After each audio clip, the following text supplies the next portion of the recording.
بہت عرصہ مجھے اس راز کا پتہ ہی نہ چل سکا کہ ماں کو میرے آنے کی خبر کیسے ہو جاتی ہے۔ میں سکول سے آتا تو دستک دینے سے پہلے دروازہ کھل جاتا، کالج سے آتا تو دروازے کے قریب پہنچتے ہی ماں کا خوشی سے دمکتا چہرہ نظر آ جاتا۔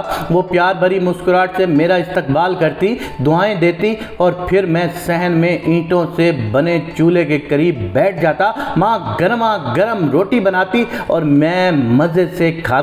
جب میرا پسندیدہ کھانا پکا ہوتا تو ماں کہتی چلو مقابلہ کریں۔ یہ مقابلہ بہت دلچسپ ہوتا تھا۔ ماں روٹی چنگیر میں رکھتی اور کہتی اب دیکھتے ہیں کہ میں پہلے دوسری روٹی بناتی ہوں یا تم اسے پہلے ختم کرتے ہو۔ ماں کچھ اس طرح روٹی پکاتی، ادھر آخری نوالا میرے منہ میں جاتا اور ادھر تازہ تازہ اور گرما گرم روٹی توے سے اتر کر میری پلیٹ میں آ جاتی۔ یوں میں 3-4 روٹیاں کھا جاتا، لیکن مجھے کبھی سمجھ نہ آئی کہ فتح کس کی ہوئی۔ ہمارے گھر کے کچھ اصول تھے، سب ان پر عمل پیرا تھے۔ ہمیں سورج غروب ہونے کے بعد گھر سے باہر نکلنے کی اجازت نہیں تھی، لیکن تعلیم مکمل کرنے کے بعد مجھے لاہور میں ایک اخبار میں ملازمت ایسی ملی کہ میں رات گئے گھر آتا تھا ماں کا، مگر وہی معمول رہا۔ میں فجر کے وقت بھی اگر گھر آیا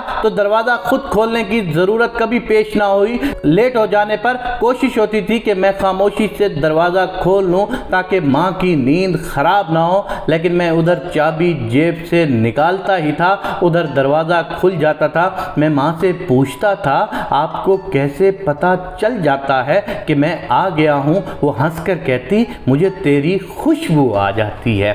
پھر ایک دن ماں دنیا سے چلی گئی۔ ماں کی وفات کے بعد ایک دفعہ میں گھر لیٹ پہنچا، بہت دیر تک دروازے کے پاس کھڑا رہا، پھر ہمت کر کے آہستہ سے دروازہ کھٹکھٹایا، کچھ دیر انتظار کیا اور جواب نہ ملنے پر دوبارہ دستک دی، پھر گلی میں دروازے کے قریب اینٹوں سے بنی دہلیز پر بیٹھ گیا۔ سوچوں میں گم، نہ جانے میں کب تک دروازے کے ساتھ ٹیک لگائے بیٹھا رہا اور پتہ نہیں میری آنکھ کب لگی۔ بس اتنا یاد ہے کہ مسجد سے اذان سنائی دی۔ کچھ دیر بعد سامنے والے گھر سے امی کی سہیلی نے دروازہ کھولا۔ وہ تڑپ کر باہر آئیں، انہوں نے میرے سر پر ہاتھ رکھا اور بولیں پتر تیری ماں گلی کی جانب کھلنے والی تمہارے کمرے کی کھڑکی سے گھنٹوں جھانکتی رہتی تھی، ادھر تو گلی میں قدم رکھتا تھا اور ادھر وہ بھاگم بھاگ نیچے آ جاتی تھی۔ وہ بولی پتر تیرے لیٹ آنے، رات گئے کچن میں برتنوں کی آوازوں اور شور کی وجہ سے تیری بھابھی بڑی بڑ بڑ کیا کرتی تھی کیونکہ اس کی نیند خراب ہوتی تھی۔